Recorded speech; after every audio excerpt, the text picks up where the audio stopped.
grupo con más personas, pero a mí en lo personal me gusta así como cuando hay más personas y podemos compartir en más. Pero bien, eh, agradecido del Señor de poder seguir estudiando su palabra. Recuerde que estamos viendo los eventos más importantes del Nuevo Testamento. Estamos en la carta a los Romanos y hemos visto capítulos fundamentales de esta carta para poder comprender lo que es el Evangelio y para poder comprender también cuál es el plan de Dios, no solamente en estos días, sino también para el futuro. Por ejemplo, la semana pasada, mi hermano Pablo estuvo desarrollando el capítulo 11 de Romanos, donde estuvimos viendo que Dios no ha desechado a su pueblo Israel, sino que en el futuro va a seguir tratando con ellos, ya que tiene en un pacto que cumplir y como Él es fiel, como Él no puede mentir porque no es hombre, Él va a cumplir ese pacto. Y hoy día ya entramos al capítulo 12 de la carta a los Romanos. Y en la división de esta carta, muchos lo dividen de esta manera. Romanos capítulo 1 al capítulo 11, todo es teológico, es muy profundo, es muy teórico lo que está desarrollando Pablo. Pero ya del capítulo 12 en adelante, todo es súper práctico, todo tiene que ver con la vida cristiana. Ahora, no confundamos el hecho de que lo teológico o lo teórico no es práctico, porque sí debe afectar nuestro estilo de vida.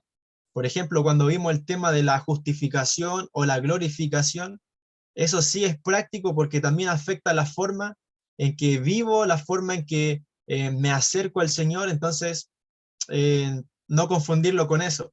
Pero sí claramente hay una división, en la que ahora Pablo es más sencillo, ahora empieza a hablar de la vida cotidiana y en asuntos prácticos que afectan al creyente y que necesitamos también considerar. Y hoy día vamos a ver el capítulo 12 de Romanos. Y lo titulé de esta forma, hay varias Biblias que también ponen este pequeño título, que son los deberes del cristiano. Ya los deberes del cristiano, y es lo que vamos a estar viendo en Romanos capítulo 12. Ahora, en primer lugar, me gustaría definir qué es un deber. ¿Ya? ¿Qué es un deber? Y mire, la RAE tiene varias definiciones de lo que es un deber y me gustaría leer algunas de estas definiciones. En primer lugar, dice, estar obligado a algo por la ley divina, natural o positiva. Otra definición dice tener obligación de corresponder a alguien en lo moral. Otra definición dice cumplir obligaciones nacidas de respeto, gratitud u otros motivos.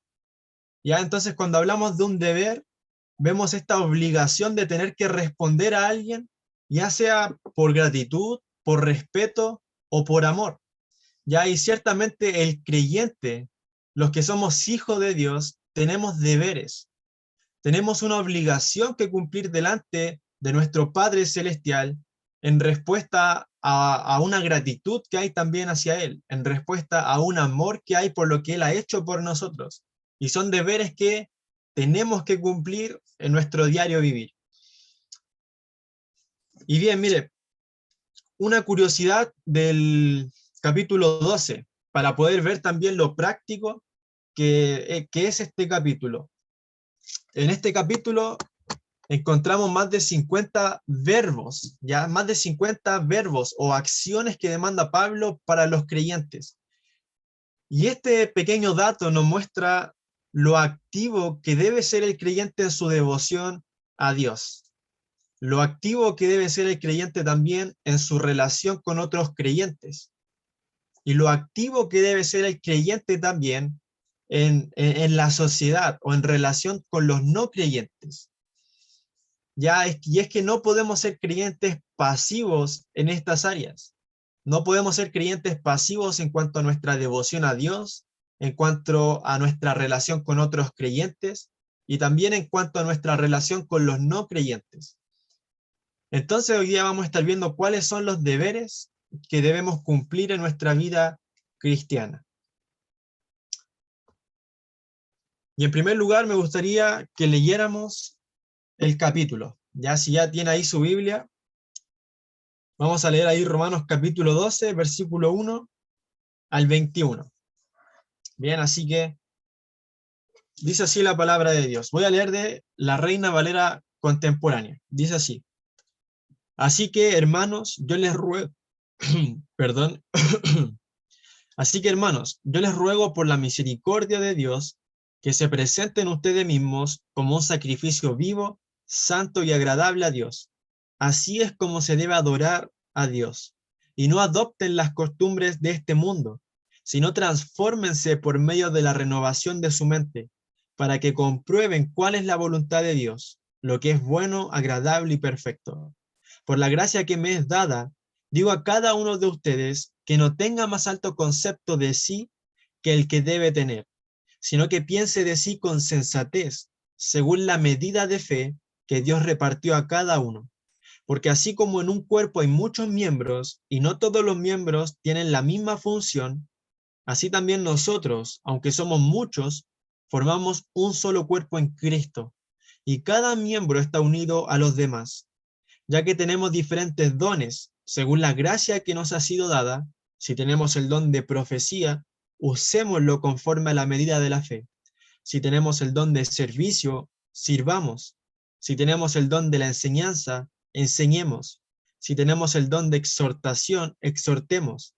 Si debemos repartir, hagámoslo con generosidad. Si nos toca presidir, hagámoslo con solicitud. Si debemos brindar ayuda, hagámoslo con alegría. Nuestro amor debe ser sincero. Aborrezcamos lo malo y sigamos lo bueno. Amémonos unos a otros con amor fraternal. Respetemos y mostremos deferencia hacia los demás. Si algo demanda diligencia, no seamos perezosos. Sirvamos al Señor con espíritu ferviente. Gocémonos en la esperanza, soportemos el sufrimiento, seamos constantes en la oración. Ayudemos a los hermanos necesitados, practiquemos la hospitalidad. Bendigamos a los que nos persiguen, bendigamos y no maldigamos. Gocémonos con los que se gozan y lloremos con los que lloran. Vivamos como si fuéramos uno solo. No seamos altivos, sino juntémonos con los humildes. No debemos creernos más sabios que los demás. No paguemos a nadie mal por mal. Procuremos hacer lo bueno a los ojos de todo el mundo. Si es posible y en cuanto dependa de nosotros, vivamos en paz con todos. No busquemos vengarnos, amados míos. Mejor dejemos que actúe la ira de Dios, porque escrito está: mía es la venganza, yo pagaré, dice el Señor. Por lo tanto, si nuestro enemigo tiene hambre, démosle de comer. Si tiene sed, démosle de beber. Si así lo hacemos, haremos que éste se avergüence de su conducta. No permitamos que nos venza el mal. Es mejor vencer el mal con el bien. Bien, vamos a orar por este tiempo. Amado Padre, te damos gracias por poder tener tu palabra, poder estudiarla, abrirla libremente, y oramos, Señor, para que sea un tiempo donde nos ayudes a entender, Señor, lo que es tu enseñanza, pero también nos ayudes a meditar en cómo podemos ponerla en práctica. Y oro, Señor, para que realmente sea tu palabra también, Señor, llegando a lo más profundo de nuestro ser, para que transforme nuestra manera de pensar, pero que también transforme nuestra manera de vivir. Te lo pido, Señor, todo esto en el nombre de Cristo Jesús. Amén. Bien, y vamos a ver entonces tres deberes de la vida cristiana, o tres deberes del creyente. Y en primer lugar vamos a ver el deber de la consagración. Bien, y del versículo 1 dice así: así que, hermanos, os ruego por la misericordia de Dios que presentéis vuestros cuerpos en sacrificio vivo, santo, agradable a Dios, que es vuestro culto racional. Y mire, Pablo comienza con esta pequeña frase que es así que. Ya, y esta frase es un conector de conclusión, el cual dice que en conclusión de lo que se ha dicho anteriormente, debemos hacer esto. Y Pablo anteriormente viene hablando acerca de la justificación, viene hablando acerca de la universalidad del pecado, viene hablando acerca de la santificación, de la glorificación. Y esta pequeña frase está hablando de que, en conclusión, de que la misericordia de Dios la vemos en cada una de estas cosas. En conclusión, de que Dios nos ha justificado, en conclusión de que Dios nos ha santificado, en conclusión de que tenemos la esperanza de ser glorificados, en conclusión de que Dios es fiel y va a cumplir su pacto, en conclusión de todo esto, Pablo les dice, les ruego que presenten sus cuerpos en sacrificio vivo, santo, agradable a Dios. Y es que Pablo entiende el hecho de que cuando nosotros contemplamos lo que Dios ha hecho en nuestra vida, eso sin lugar a duda nos debería llevar a una vida consagrada, a poder entregarnos completamente al Señor.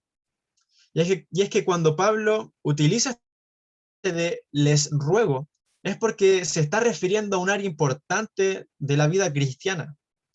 Por ejemplo, mire, Pablo le dijo a los corintios, ahí en 1 Corintios 1:10, les dijo, les ruego que no haya entre ustedes divisiones, sino que estén perfectamente unidos en una misma mente y un mismo parecer.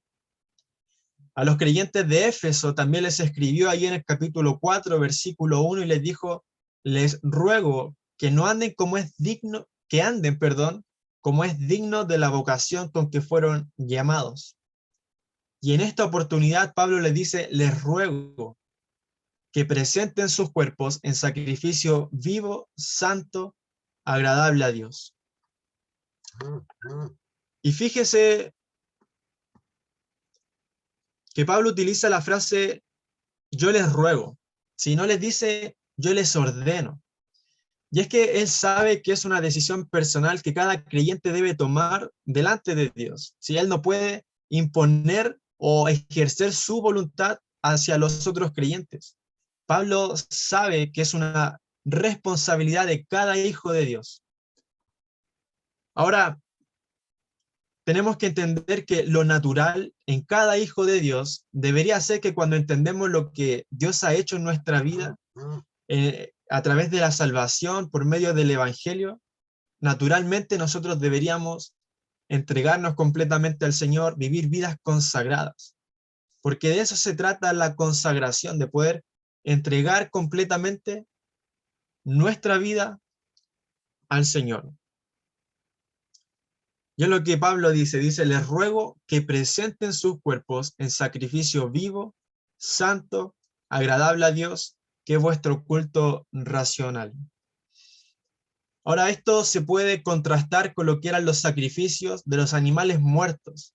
¿Ya? Aquí Pablo hace énfasis en esto, no dice preséntense como un simple sacrificio. No, somos un sacrificio vivo. ¿Sabe por qué? Porque antes estábamos muertos en nuestros delitos y pecados, pero ahora tenemos una vida espiritual. Ahora somos libres y podemos hacer la voluntad de Dios. Recuerda cuando el Señor Jesucristo, ahí en el Evangelio de Juan, dice que el que hace pecado, esclavo es del pecado, pero después dice, y conocerán la verdad, y la verdad los hará libres. Y por lo tanto, usted y yo que conocemos al Señor somos libres, tenemos vida espiritual y podemos hacer la voluntad de Dios y podemos ser sacrificios vivos. Podemos dedicar y consagrar nuestra voluntad al Señor. Mire, presentar nuestros cuerpos en sacrificio vivo indica una entrega voluntaria de nuestra vida que es motivada por el amor a Dios, de la misma manera que Dios lo hizo por nosotros. Acompáñenme ahí a Efesios.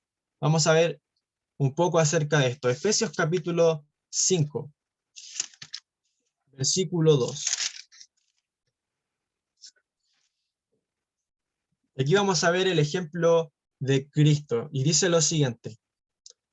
Efesios capítulo 5, versículo 1 y 2 dice, sed pues imitadores de Dios como hijos amados, y andad en amor, como también Cristo nos amó y se entregó a sí mismo por nosotros, ofrenda y sacrificio a Dios en olor fragante. Fíjese en esto, Cristo por amor fue entregado como un sacrificio, y dice que se entregó a sí mismo, es decir, fue un acto de su voluntad. Y sabe, de la misma manera, nosotros, por amor, tenemos que entregarnos voluntariamente al Señor como sacrificios vivos. Y todo esto indica un acto de consagración, un acto de poder decirle, Señor, todo lo que tengo, todo lo que soy, en realidad te pertenece a ti. no me pertenece a mí. Y todo lo que tengo y todo lo que soy, quiero dedicarlo para ti, y de esta manera que mi vida ya no gira en torno a mi persona, sino que realmente gira en torno a ti. Y el primer deber que necesitamos entender es este, el deber de la consagración.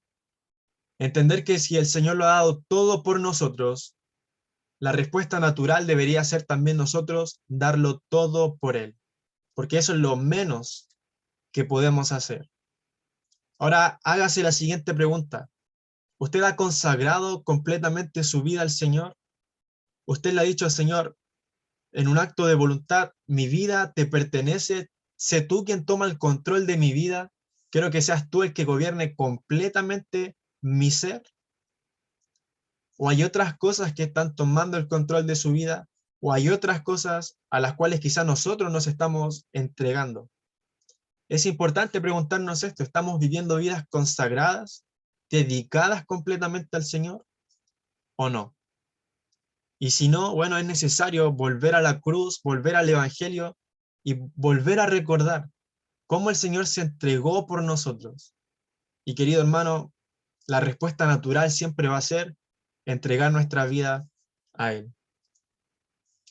Mira, el segundo versículo, parte del deber de la consagración implica también una constante renovación de nuestro entendimiento. Y es lo que dice el versículo 2, ahí volviendo a Romanos.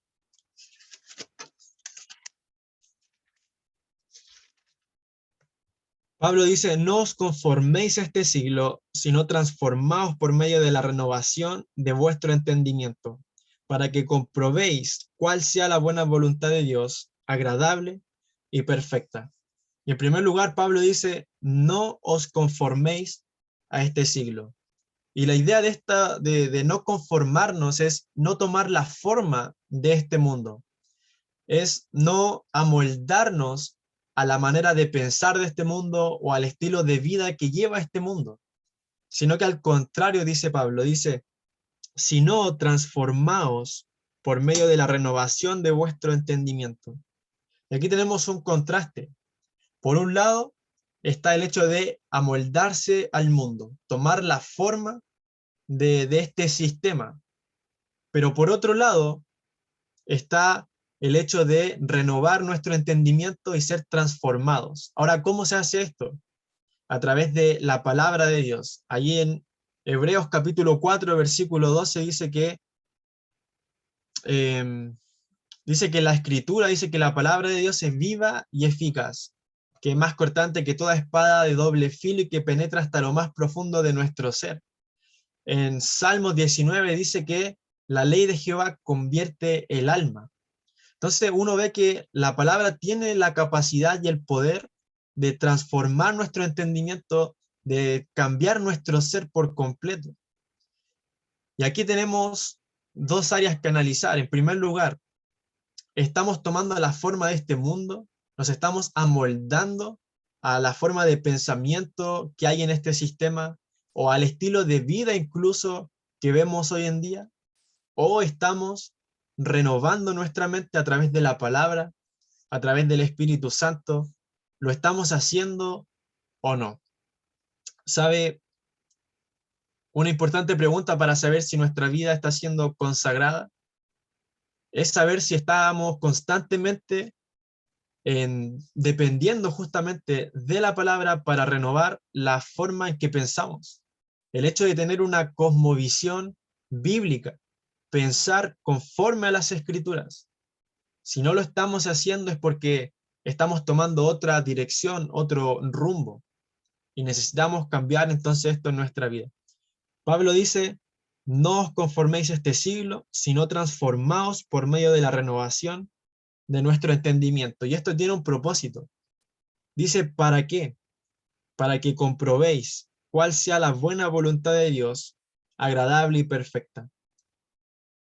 El hecho de poder tener una mente renovada, una mente que va siendo transformada, nos va a permitir poder discernir y entender cuál es la voluntad de Dios. Y no solamente discernirla, sino también aceptarla como lo que es buena, agradable y perfecta. Porque muchas veces no es fácil aceptar la voluntad de Dios. Muchas veces la voluntad de Dios implica sufrimiento, implica pasar por situaciones que no son cómodas. Pero sabe, cuando nuestra mente está siendo constantemente renovada y podemos discernir cuál es la voluntad de Dios, es más fácil aceptarla como lo que es. La voluntad de Dios, que es buena, agradable y perfecta. Entonces, el primer deber que podemos ver aquí en el capítulo 12 es el deber de la consagración. Ya el hecho de poder entregar completamente nuestra vida al Señor. En segundo lugar, vemos el deber del servicio. ¿Ya? El deber del servicio. Y en esta porción, Pablo menciona 3 veces esta frase de los unos a los otros. Por ejemplo, lo vemos allí en el versículo...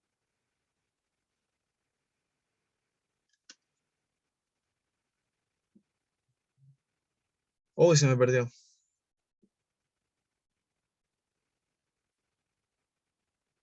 En primer lugar, lo vemos en el versículo 5. Al final dice: así nosotros, siendo muchos, somos un cuerpo en Cristo y todos miembros los unos de los otros. Luego lo vemos en el versículo 10, dice: amaos los unos a los otros. Y al final de ese versículo dice: prefiriéndoos los unos a los otros. Entonces aquí vemos claramente que hay un énfasis en nuestra relación con otros creyentes, pero específicamente en cuanto al servicio, en cuanto al hecho de utilizar las capacidades que Dios nos ha dado para la edificación de otros creyentes, para poder ser instrumentos en la mano de Dios para el crecimiento y la bendición también de otras personas. Y en estos versículos, en el versículo 5, Pablo establece la siguiente verdad. Dice: así nosotros, siendo muchos, somos un cuerpo en Cristo, y todos miembros los unos de los otros. Entonces aquí Pablo establece esta verdad. Somos un cuerpo en Cristo.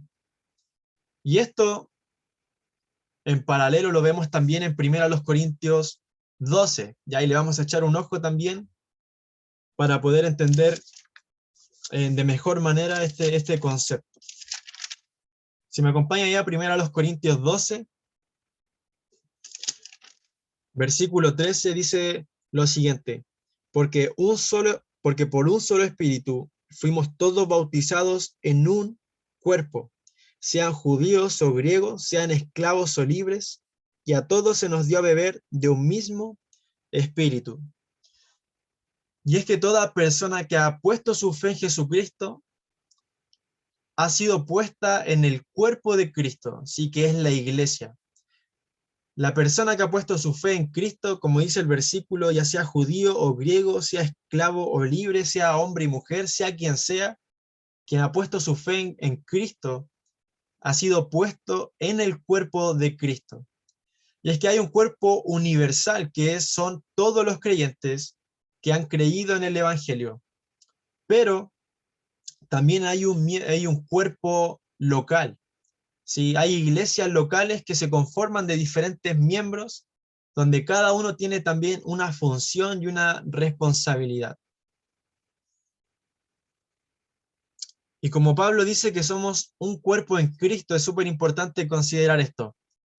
Un cuerpo con diferentes miembros, donde todos son útiles y capaces para ayudar en el funcionamiento del cuerpo. Sí, y eso es lo que somos. Somos un cuerpo con diferentes miembros donde todos son útiles. Sí, me encanta pensar en esto. Todos son útiles. No hay nadie que sea inútil, no hay nadie que no tenga la capacidad para ayudar en el funcionamiento del cuerpo de Cristo. Y es que mire, Pablo dice lo siguiente ahí en Romanos, volviendo a Romanos, en el capítulo 12 del versículo 4 al 8 dice lo siguiente: porque de la manera que en un cuerpo tenemos muchos miembros, pero no todos los miembros tienen la misma función, así nosotros, siendo muchos, somos un cuerpo en Cristo y todos miembros los unos de los otros. De manera que, teniendo diferentes dones, según la gracia que nos es dada, si el de profecía, úsese conforme a la medida de la fe, o si de servicio en servir, o el que enseña en la enseñanza, el que exhorta en la exhortación, el que reparte con liberalidad, el que preside con solicitud, el que hace misericordia con alegría. Aquí vemos algo súper claro. Dios le ha dado diferentes capacidades a todos los creyentes según ha sido su voluntad, pero lo ha hecho con el propósito de que estos puedan servir dentro de la iglesia. Mire, si lo vemos en paralelo, volviendo a 1 Corintios 12, Pablo desarrolla un poco más esta idea del cuerpo. De ahí en 1 Corintios 12, del versículo 14 en adelante, dice lo siguiente.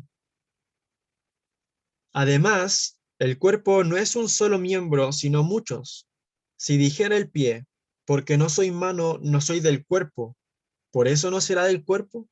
Y si dijere la oreja, porque no soy ojo, no soy del cuerpo, ¿por eso no será del cuerpo? Si todo el cuerpo fuese ojo, ¿dónde estaría el oído? Si todo fuese oído, ¿dónde estaría el olfato? Mas ahora Dios ha colocado los miembros, cada uno de ellos en el cuerpo, fíjese en eso, como Él quiso. Porque si todos fueran un solo miembro, ¿dónde estaría el cuerpo? Pero ahora son muchos los miembros, pero el cuerpo es uno solo.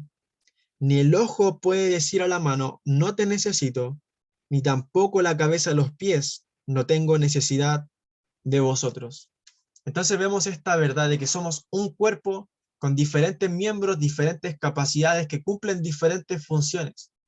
Pero al fin y al cabo en esta variedad somos uno solo. Y esto nos enseña algo súper importante. Usted y yo, querido hermano, no somos autosuficientes, ¿sí? No podemos ser llaneros solitarios en la vida cristiana. Nos necesitamos, ¿sí? Yo lo necesito a usted y usted también necesita en alguna manera de mi servicio. Mutuamente necesitamos considerarnos. Y es lo que dice también ahí el autor de Hebreos. Dice, consideraos los unos a los otros para estimularnos al amor y a las buenas obras. Y a lo largo del Nuevo Testamento vemos que se repite este concepto de los unos a los otros, los unos a los otros. Y es que parte de uno de los deberes de nuestra vida cristiana es el servicio. El hecho de poder identificar cuál es la capacidad que Dios me ha dado para yo poder servir dentro de la iglesia. Como decía Pablo, si es de servicio, úselo en servir. Si es de enseñanza, úselo en la enseñanza. Pero sea cual sea esa capacidad, úsela.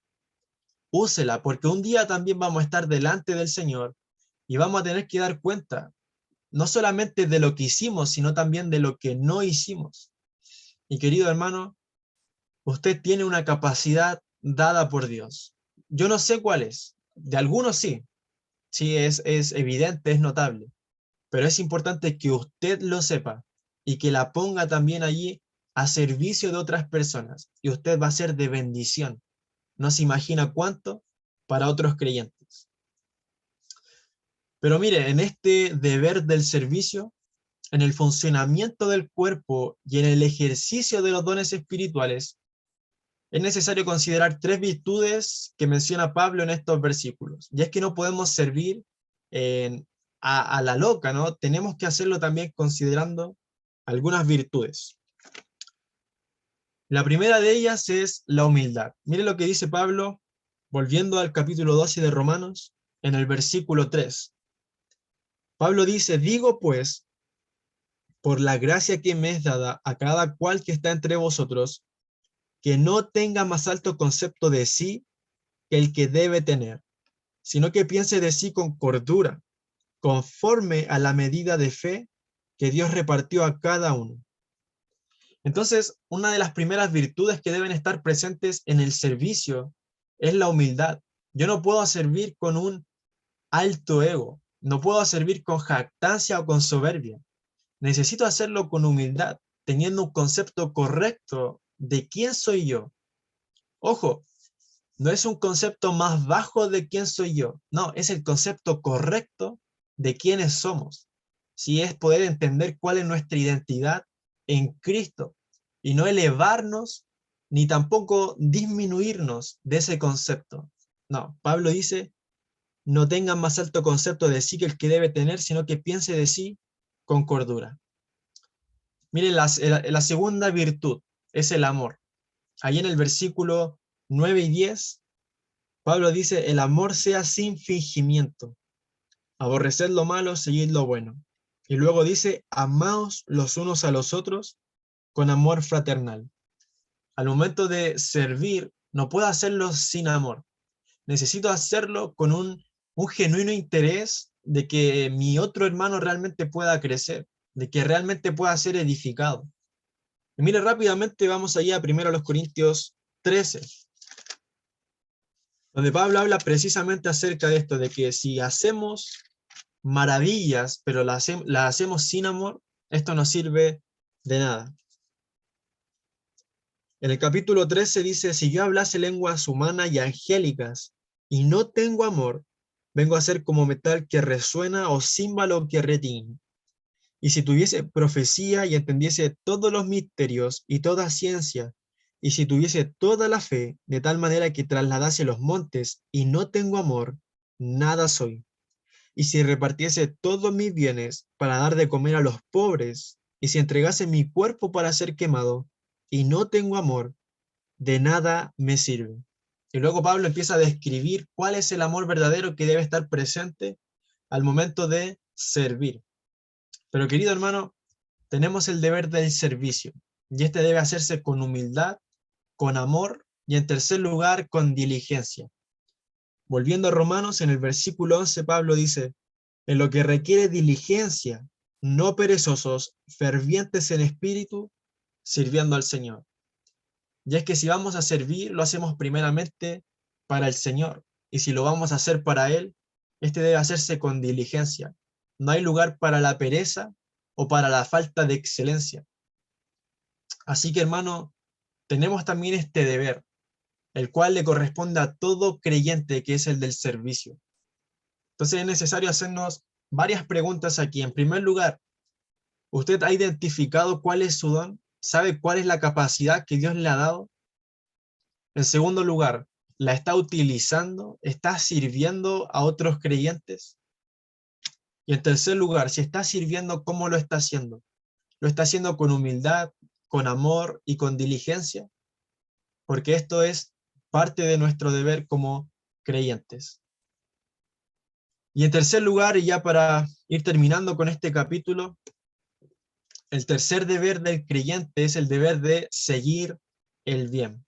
Ya, y vamos a ver que aquí Pablo da varios consejos prácticos que nos ayudan a poder enfrentar las injusticias en medio de las injusticias, ya, de poder actuar, eh, de poder actuar correctamente en medio de las injusticias, de poder perseguir el bien antes que optar por el mal. Y mire, lo vamos a leer del versículo 14 en adelante. Dice, bendecid a los que os persiguen, bendecid y no maldigáis. Ya vamos a ver varios contrastes en estos pasajes. Dice, gozaos con los que se gozan, llorad con los que lloran. Unánimes entre vosotros, no altivos, sino asociándoos con los humildes. No seáis sabios en vuestra propia opinión. No paguéis a nadie mal por mal. Procurad lo bueno delante de todos los hombres. Si es posible, en cuanto dependa de vosotros, estad en paz con todos los hombres. No os venguéis vosotros mismos, amados míos, sino dejad lugar a la ira de Dios, porque escrito está, mía es la venganza, yo pagaré, dice el Señor. Así que si tu enemigo tuviere hambre, dale de comer, si tuviere sed, dale de beber, pues haciendo esto, ascuas de fuego amontonarás sobre su cabeza. No seas vencido de lo malo, sino vence con el bien el mal. Entonces aquí vemos varios consejos prácticos sobre cómo enfrentar a estas personas que se oponen a la palabra de Dios, cómo debemos enfrentar estas injusticias que muchas veces vemos en la sociedad. Y mira, en primer lugar, Pablo dice, bendecid a los que los persiguen y no maldigan. Y ahí estas son palabras que también el Señor Jesucristo dijo. Ahí en Mateo capítulo 5, versículo 43 al 48, el Señor dijo, oísteis que fue dicho, amarás a tu prójimo y aborrecerás a tu enemigo. Pero yo les digo, amen a sus enemigos, bendigan a los que los maldicen, hagan bien a los que los aborrecen, y oren por los que los ultrajan y los persiguen, para que sean hijos de vuestro Padre que está en los cielos, que hace salir su sol sobre malos y buenos, y que hace llover sobre justos e injustos. Entonces vemos también que el Señor Jesucristo dio este consejo práctico, de que cuando alguien me maldice, cuando alguien me desea el mal, yo debo reaccionar de la manera contraria, deseando el bien, bendiciendo, orando por esa persona, y sin lugar a dudas eso no es fácil. Nuestra carne lo que hace muchas veces es desear lo peor para esa persona, o a veces incluso discutir, pelear, pero ¿cuál fue la enseñanza y el consejo del Señor Jesucristo? Para los que los maldicen, ustedes bendíganlo. Para los que los persiguen, ustedes oren por ellos. Y querido, en eso hay amor y reflejamos el amor que Dios tiene hacia los pecadores. Y de esta manera también reflejamos a Cristo. Mire, Pablo continúa con estos consejos prácticos.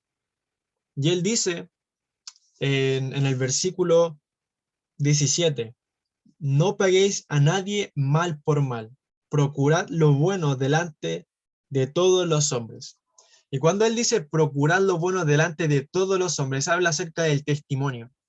Él pone esta verdad de que estamos delante de las personas y por testimonio siempre debemos estar anhelando el bien. Ya, ciertamente también debemos hacerlo en la intimidad y que el reflejo de eso sea anhelar también el bien cuando las otras personas nos están viendo. Pero aquí Pablo pone esta verdad. Procurad lo bueno delante de todos los hombres y habla acerca del testimonio.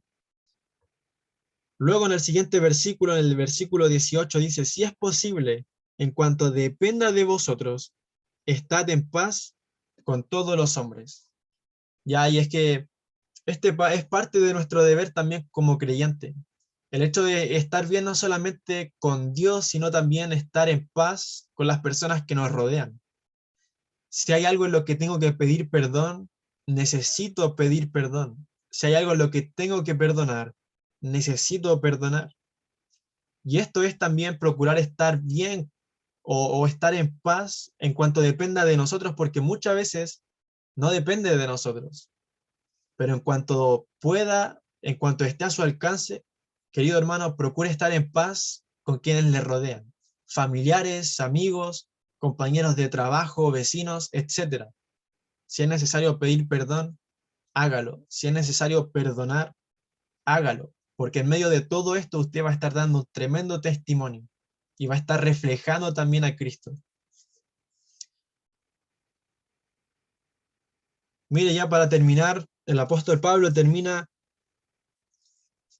mencionando o citando más bien un proverbio. En el versículo 20 dice, así que si tu enemigo tuviere hambre, dale de comer. Si tuviere sed, dale de beber. Pues haciendo esto, ascuas de fuego amontonarás sobre su cabeza. Y aquí Pablo está citando el proverbio 25, del 21 al 22. Y como usted sabe, Proverbios es el libro de la sabiduría. Y me encanta aquí poder pensar que hay sabiduría cuando nosotros no nos negamos a hacer el bien a quienes muchas veces anhelan un mal para nosotros. Me encanta pensar que hay sabiduría en poder perseguir el bien antes que optar por el mal, cuando muchas veces es tentador, ¿sí? Es tentador tener la oportunidad de ayudar a alguien que nos hizo daño y a veces lo que queremos hacer por rencores, no, hacer la vista gorda y no ayudar.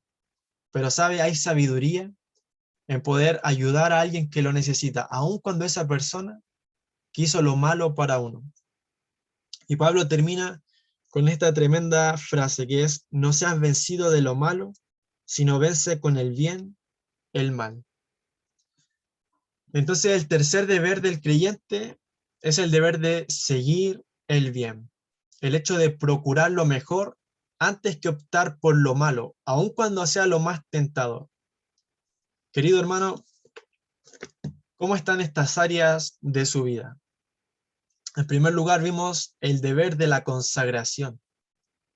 ¿Puede decir usted que su vida está consagrada al Señor, que usted le ha entregado todo voluntariamente a Él, que su mente está siendo constantemente renovada? En segundo lugar, vimos el deber del servicio. ¿Sabe usted cuáles son sus capacidades y las está poniendo también a disposición del cuerpo de Cristo, de la edificación de los otros creyentes? Y en tercer lugar, el deber de seguir el bien. ¿Está usted dando un buen testimonio en medio de esta sociedad? ¿Está usted en paz con todas las personas? ¿Necesita perdonar? ¿Necesita pedir perdón? Cuando perseguimos el bien, querido hermano, estamos reflejando a Cristo, porque es lo que el Señor hizo. Bien, entonces hoy día vimos 3 deberes del creyente.